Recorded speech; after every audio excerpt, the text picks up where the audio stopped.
Hey guys, so this is another first impressions video. This time is for Yuki, and I've been seeing a lot of people hating on this hero, but honestly, this hero you have to understand it very well to make her perform like you really want her to. So I'm gonna teach you that in a second. First of all, let's talk about her skill here. Slow speed, usually pretty bad, deals 288% damage to all enemies for 5 hits. So you have to take into account, since this is hitting 5 times, if it's a hero that like versus Luna, you have to be careful. You're gonna get countered to death here. So yeah, lures enemy into the frosted realm for 5 turns. This realm is the one that affects the enemy team. Remember, this does not counter Belnos. Now, Frosted Realm gains 33% less mana. That's powerful. Deals 280% extra damage to the target with the frostbite effects when each turn ends. So pretty much the most amount of damage that she's going to actually do is when these frostbite effects wear off. And that damage is going to accumulate because 30% of 30% probability of actually getting this, like it explains here on the bottom. It's a high probability, so most probably if it's versus in PvP 5 targets, somebody's gonna get frozen every single turn, so that's pretty powerful. As I said, 30% chance of inflicting frostbite. Frostbite cannot attack or cast skills. However, the enemy is able to gain mana, so that's very important to note. This effect will be dispelled after gaining 30 mana. So 30 mana is the amount of mana that you need to fill up a very fast hero. So you can take that into account. If a very fast hero gets frozen, you're gonna see the bar completely blue. Could be and that's the reason, that situation. So if it's a slow hero, you're gonna see the blue bar like smaller because it's gonna require more mana to actually fill that hero up, and so. Not counted as it's not counted as a debuff, so it can't be dispelled. When the frostbite effect expires, reduces the target defense by 30 freaking %. So this is the part that I'm really looking for. So when you're using Yuki on the attack, for example, you have to make sure to keep an eye on who gets frozen, and after they break off from that frozen, they're gonna get 30% less defense. So when this happens, you guys have to attack that hero, because that hero is going to be vulnerable to attack. So she's not going to do most of the damage directly, but you have to make sure to have a good hero that punches in very good damage, like Joku, Wanda, let's see, Abigail. Make sure to target that hero because they're gonna get that 30% defense, so that's a really high defense debuff. It's comparable to Ruby. Ruby is 45%, but we're talking about possibly having the entire team with a minus 30% defense. So that's really powerful stuff, guys. All right, let's talk about her awakenings here. So I was able to get her to +1, but yeah, I've been getting the worst luck with this hero. Like seriously, even worse than Raphael, so yeah. +1. When the battle begins, Yuki lures enemies into the Frosted Realm for 5 turns. Pretty much the same ability that every single realm hero has. Right off the bat, you get that. However, this is the nice part. Enhanced Frosted Realm. The Frosted Realm reduces the enemy's attack by 30%. So at this point, this hero is lowering the defense by 30% and also the attack by 30%. So yeah, this is pretty powerful stuff, guys. Oh my god. Very, very powerful stuff, guys. I wonder if it stacks with other debuffs. Huh. That's interesting to remember, guys. +2 is the usual 10%. The +3, Yuki will restore 10 mana when the frostbite effect on any enemy expires. So it's pretty much the same logic. You get 10, it's not 10% mana, it's 10 mana. Since he's a slow hero, it's going to take a while to actually fill up with this. However, on defense and yeah, on the attack as well, this will help her actually go off a lot in that situation.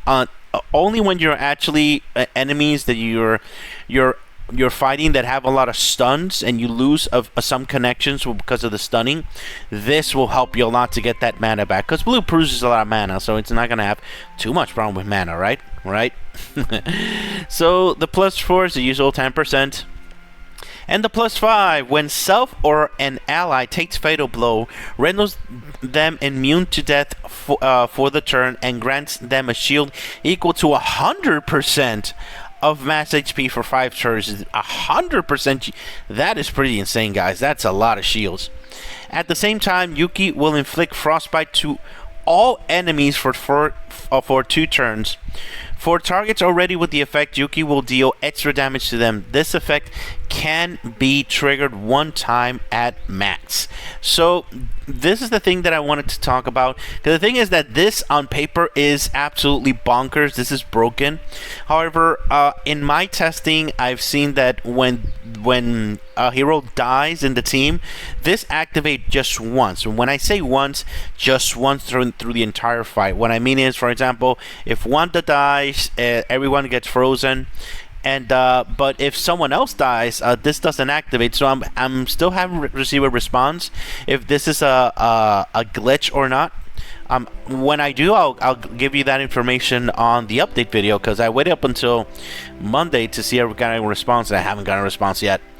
But for now, this is a pretty powerful +5. If this is a bug and this is fixed, this is going to be very annoying, very powerful, and Yuki on defense, that will make her gain 50% of her entire mana bar. So she's gonna go off again with her realm. So that is pretty powerful stuff, guys.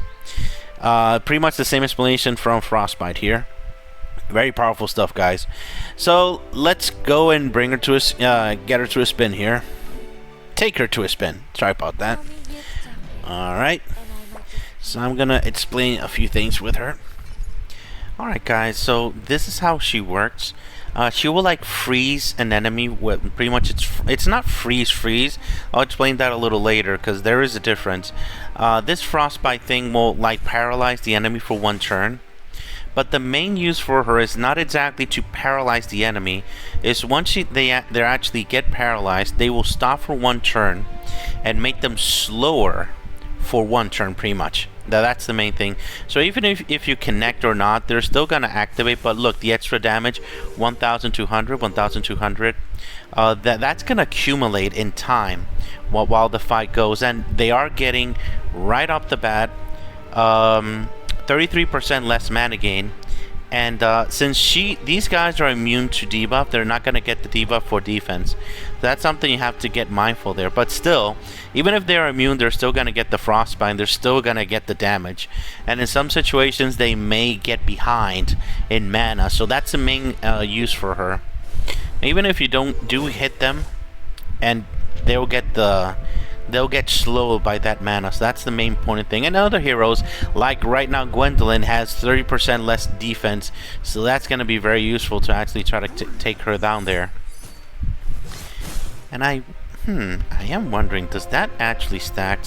Apparently it doesn't, the actual mana gain thing. So apparently not. Still we're doing it here. So that's the main thing. Now we have 3 enemies that are frozen. So check this out. We activated a bunch of stones, and look at the extra damage, and they're still getting frozen. So even if they're full of mana, they won't be able to go off this turn, and so forth. So don't think that this is straight up stun. Like she's not gonna get mana. I'm gonna win because no. She's like slowing the enemy so much that the enemy gets to a point that it's so behind that they're not able to do anything, and they just have to lose in that situation. So that's the use for her. So you have to have with that mindset. When she's not going to stun, she's not going to do like a agony style thing. She's there to actually slow the entire team and make them lose because of that, including agony. I'll show that a little later in this situation. And all of the damage that she does is from the frostbite. Check this out. Let me see if we're able to. When it disappears here, boom, 1,452. So that's every single time, pretty much. It doesn't matter if it's immune for debuffs. And now we're going for the lightning round here, because a lot of these little things are gonna get frozen in a second. Not even cleansing or healing there. Boom! Now they're all of them are like that. So let's see how much mana she's able to actually gain with her +3 when all these guys actually, get back. Let's see how much mana. Boom. That's like 34% of her original mana, apparently. Huh. So that's not a bad amount of mana there for free, pretty much. Frozen. So the thing is that the bug is still up, so we're not gonna get that whole team frozen for the +5 again. So let's try to finish these guys out, especially this gal, because if not, I'm continuously gonna get snakes here. And that's pretty much it, guys. That's the main use for her. The main thing is to slow down the enemy so much that the enemy has no choice but to lose in that situation. She is not gonna be the damage hero. She's not gonna be like the hero that actually destroys everything. So that's the main thing with her. Let's beat this up. Taking a long time with this. I think even I'm getting slow with all this stuff. Can you feel the cold? Oh my god. There we go. So you're gonna see a lot of damage here, but that's the damage straight up from just her frostbite. I have to say frostbite because you could say it's a debuff, but it's more like a status that if you lose, you do the damage there. So there is something peculiar that I've noticed with her. I've been since I have extra time, been testing her out in so many different ways, and even though let me show you. I'm just gonna show you. Let me switch this guy here. I think I'd rather have my boy here. Yeah, let's do it like this. So let me show you guys. So with campaign bosses, this is where you die. Yeah, right. They're gonna say can't be frozen, silenced, or paralyzed. However, they still get frostbitten, so they're frozen. So they're gonna get 33% mana gain, 30% less attack. So that could be useful for survivability. And on top of that, they do get frostbitten. So yeah, that is interesting. So you know what that means?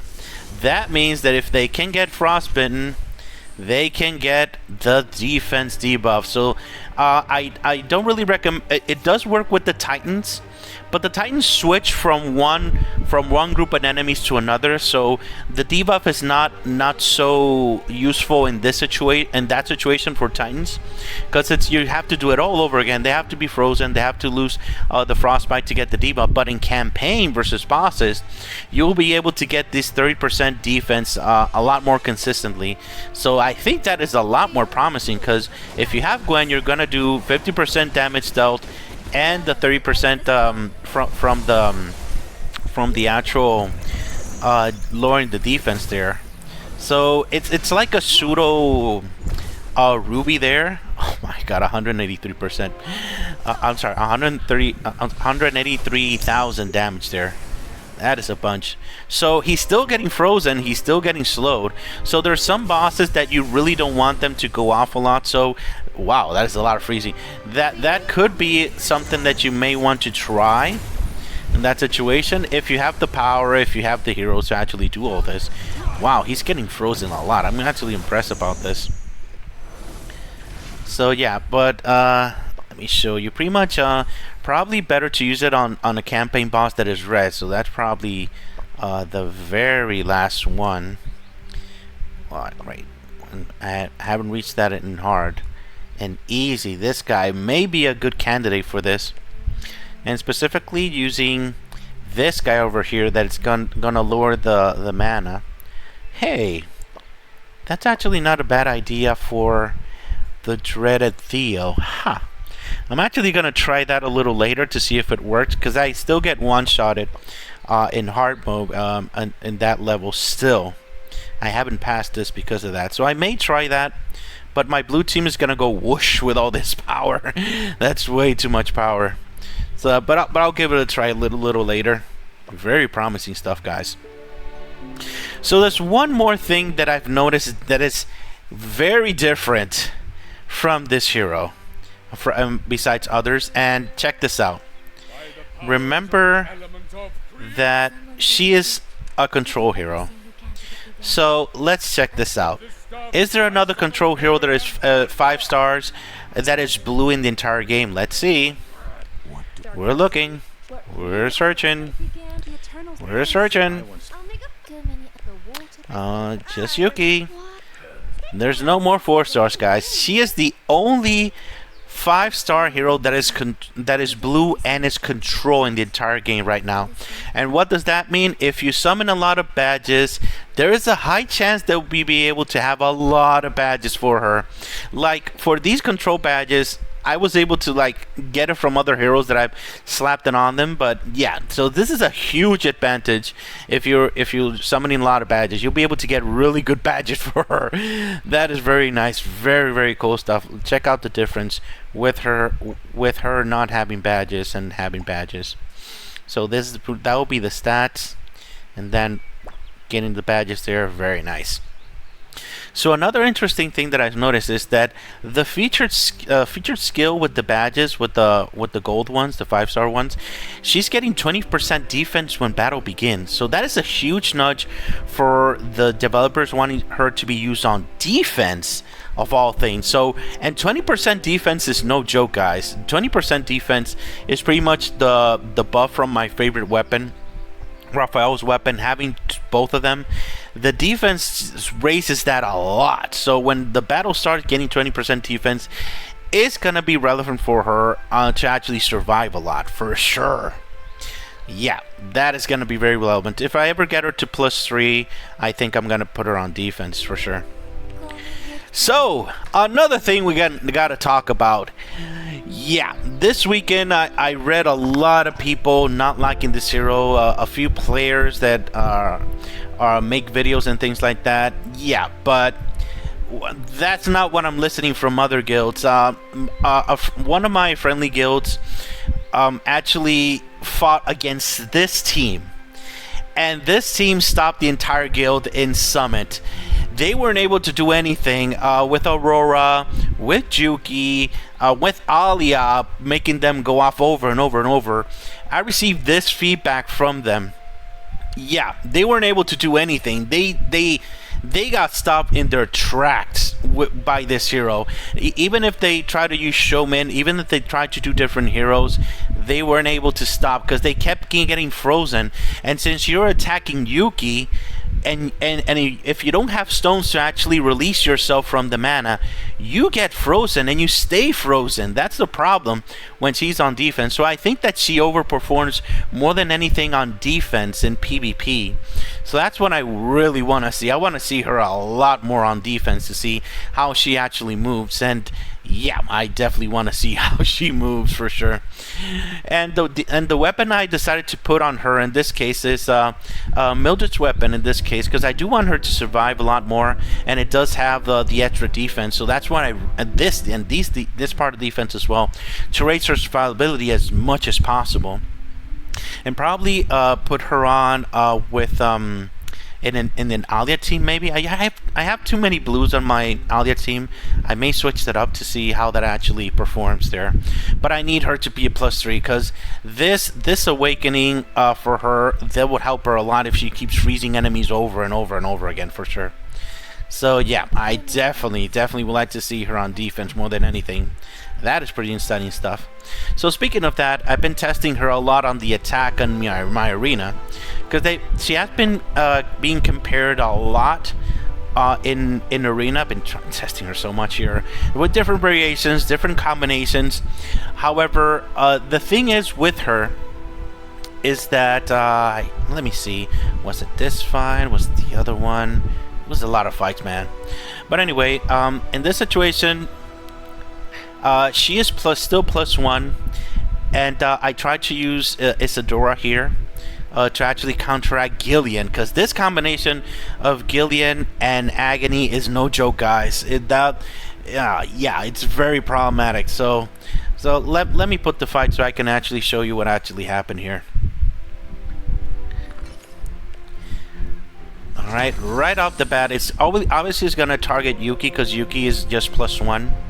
And my Isadora is frozen, so when the fight started, I said, okay, I'm going to lose because my Isadora is not going to help me defeat all this. But check this out. People start get frozen all of a sudden.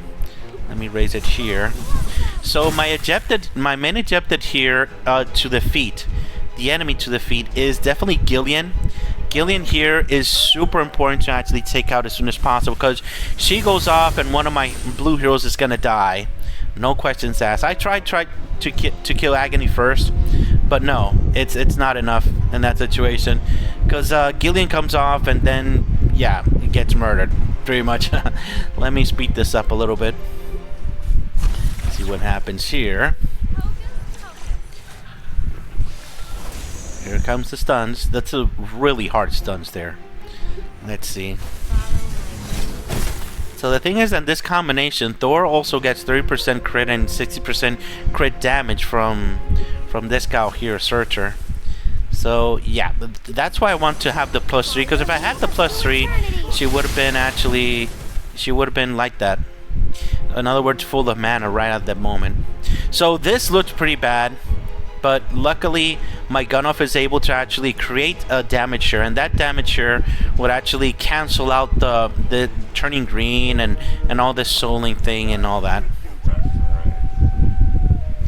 Let's speed it up a little bit. So here I'm definitely trying to kill Gillian as soon as possible, because I cannot win this fight at all if I do not kill Gillian right out the bat. So we have to destroy her as soon as possible. If not, it's game over, guys.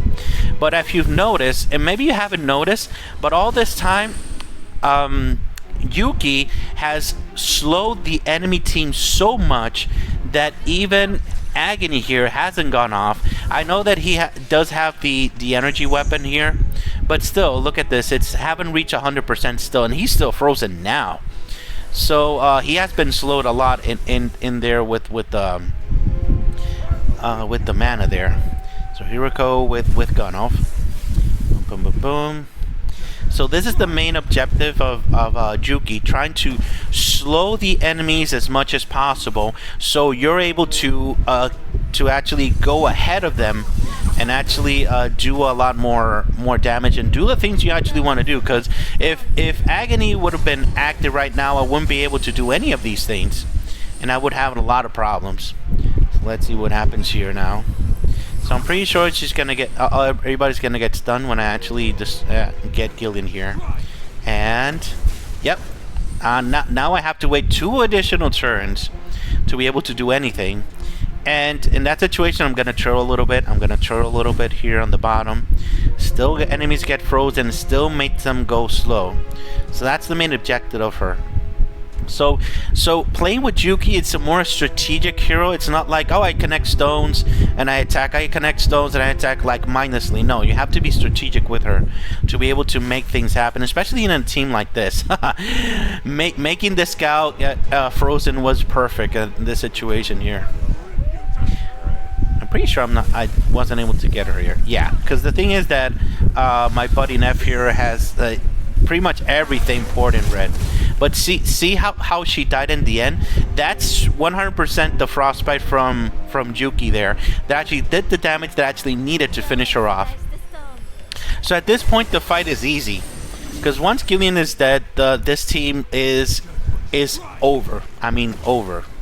Even with Agony here in that situation. Boom, boom, boom. And of course, Gunoff is actually making the teams slow down even more. So Yuki and Gunoff are an amazing combination in general. So it's highly recommended if you're using them and using a blue team in the attack to use Gunoff and her together, because between these stuns and the freezing, the enemy team is going to be slowed down so much, guys. It's very important there for sure. Let's see. So the main objective here for sure has been finished. So I'm gonna let you right there finishing the fight there. All right. Apparently I already destroyed here Agony. So now I'm run out. As I said, if I had her +3, she probably would be full of mana right now. But since I don't, yeah, I would love to actually get her at +3. So somebody died? Apparently it was Searcher. in that situation. Died at the same time there. So now that Agony is out, yeah, since this is a blue team, there's no way that my team is gonna lose here. No way at all. So let's see. It's definitely gonna be, yeah. Let's see if I'm able to actually immortal kill Thor here. Here we go. Yeah, I think I'll be able to immortal kill him. Yeah. Boom, boom, boom. Oh, I wasn't. So just one more connection. How did he get the mana? That's interesting. Well, he didn't get the immortality, so he should go down now. I think this recording is glitched. So at this time, it's not gonna do anything. So I'm just gonna leave here. So yeah, I hope that this clears up how to actually use Yuki a little bit, because Yuki is such a strategic hero to make the enemy like slower and slower. That's the main function for her for sure. Oh, I do have to talk about her weapon. Let's talk about her weapon real quick here. Doing a lot of jumps here. So for her weapon, increases mana gain by 30% when casting a skill. For Yuki, 60%. And this is actually nice because she is a slow hero, and getting 60% mana gain, and she's gonna gain additional mana and so forth. So if you actually don't want to put her on a team with Alia, it may be a very good option to actually get her weapon. Yeah, that's probably a good option, and get her the 3 5-star badges to actually get the 20% defense. Because yeah, that could be definitely a good option. This mana gain thing is pretty nice, and also getting this mana when battle begins. It's one of the favorite refinement bonuses to be able to get the highest scores in Tower of Illusion and things like that. So this is definitely a good weapon for her. At 30% mana gain, I don't think you're gonna want to use this weapon for someone else. However, I still think that giving her Mildred's weapon it's a better choice, as long as you keep her on the Alia team, because she is a slow hero. So yeah, that could definitely be an option, guys, for sure. So yeah, I definitely think this is a good hero as long as you use her strategically. However, do I think if she's a must-have? I like this hero very much. This is a very good hero, but I don't think she's a must-have. Remember, must-haves are heroes that if you don't have them, you're not able to play the game properly. And I'm not convinced she is still a must-have hero. Not yet.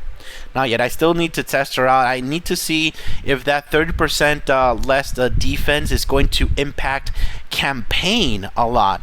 If it's going to affect bosses a lot more. And I still need to see her a lot more in arena to actually decide that. But for now, I'm going to say that she's not a must-have, but she's a pretty nice hero. I definitely would like to get her awakened even higher. However, if you really want to actually get this hero, I highly recommend to get the +1.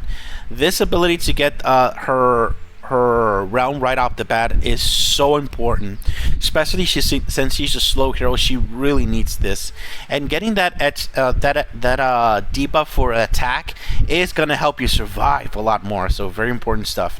However, I think that the sweet spot is the +3. I mean, since she's a slow hero and she's freezing all the time, she's gonna need that extra mana for sure to actually function a lot better as a hero. As you saw, there's many situations there that I would have loved to get extra mana, and this would have helped me a lot for sure. The +5, if they actually say it's a bug and it's fixed, and everybody gets like immortality and everybody gets frozen for every single hero that dies, this would be a very, very powerful +5. But since I haven't gotten a response yet, I still can't say if that's the case or not. I would love to get this +5, even if it's just one time, but still, guys, it's so hard to actually get these awakenings. I mean, just to get it to +1, I had I don't even want to talk about it. Let's forget about it. Let's forget about it, guys. Yeah, for sure. Alright, guys, if you have any questions, if you have any concerns, if you think I made a mistake, please leave it in the comments and we'll talk about it. Alright, thank you very much for watching, guys. Have a great day. Bye-bye.